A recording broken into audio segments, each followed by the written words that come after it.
All right, everyone, welcome back into another NBA DFS video. Going to be breaking down the 4-game slate that we have today. Kind of an interesting slate, one really high-scoring game. We're getting a decent amount of players that are out as well, which is creating some value. So with that, guys, let's go and break it down. So yes, guys, this opening game is going to be the one that we want to be targeting the most here, Utah versus Cleveland. Okay, we take a peek at this game total. 250.5 is the point total. So an extremely high scoring game. And then we look at some of the other ones, 225.5, 220. And then the last game that's on the slate is 220. So clearly this is the best option in terms of getting our exposure in terms of a high scoring game. But it is a 13-point spread. That being said, Utah is a little bit healthier, I should say. And so they're somewhat interesting here. And so we'll go ahead and start off with the Utah plays. I will say I do think Keontae George and Lauri Markkanen are correctly priced. Although in a game stack where you are just trying to get exposure to this game and hope that Utah does keep it close or keep it close enough for long enough, they are two phenomenal plays. They have 50-point upside in this game. That's a higher scoring game. The issue that I have with them is then we're going to miss out on some of the other solid plays that are on this slate as well.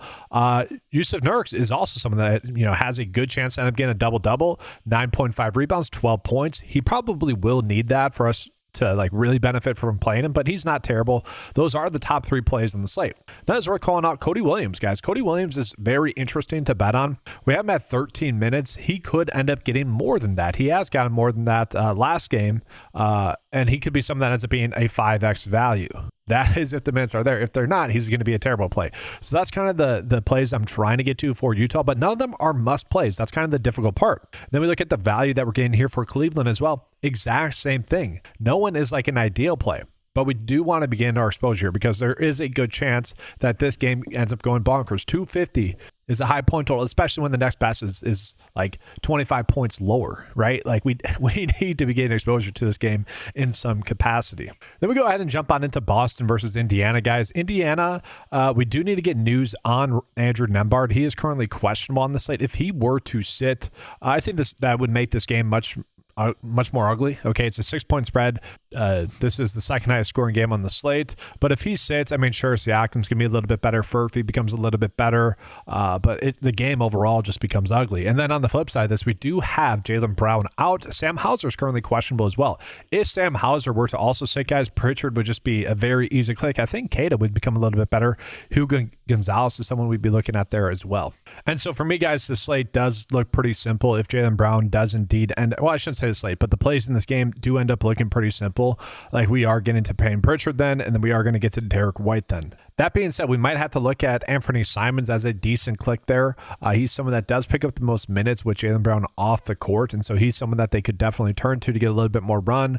Hugo Gonzalez will get some more run. He is a good value. I'm fine getting to him right now as it currently sits right now, guys, in the small forward spot.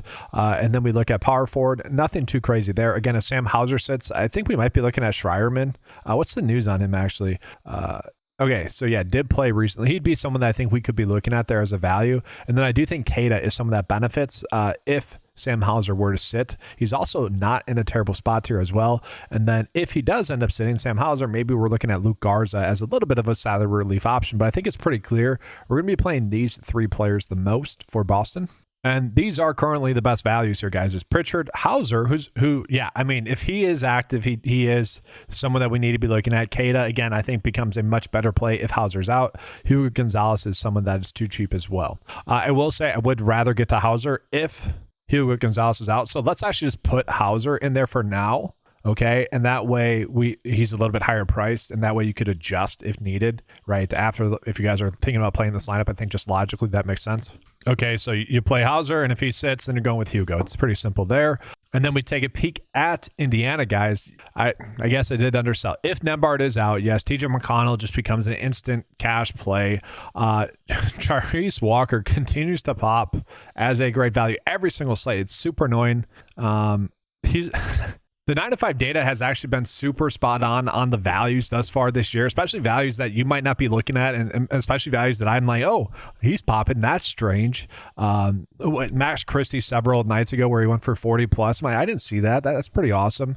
Stuff like that has continued to happen. Okay. And we got Walker here, guys, who got 30 minutes in the last game. And he's popping up again here. He is too cheap.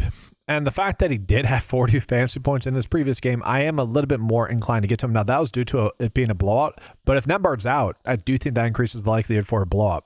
And so, again, if Nembhard's out, you are playing TJ McConnell. And I actually think that would help out Walker a little bit.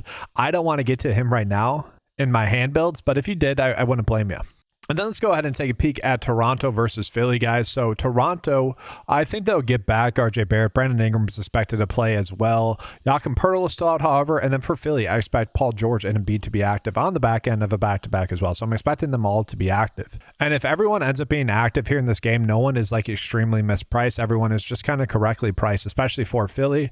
Toronto, you could mess around with quickly a little bit, with Barnes a little bit. Colin Murray-Bowles is coming in off of a fantastic game.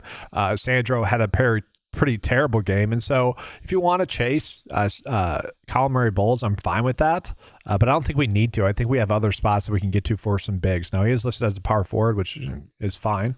If he was a center, I would say he's actually a more difficult click. And then let's go ahead and get into the last game on the DraftKings main slate. That's going to be Dallas versus Brooklyn.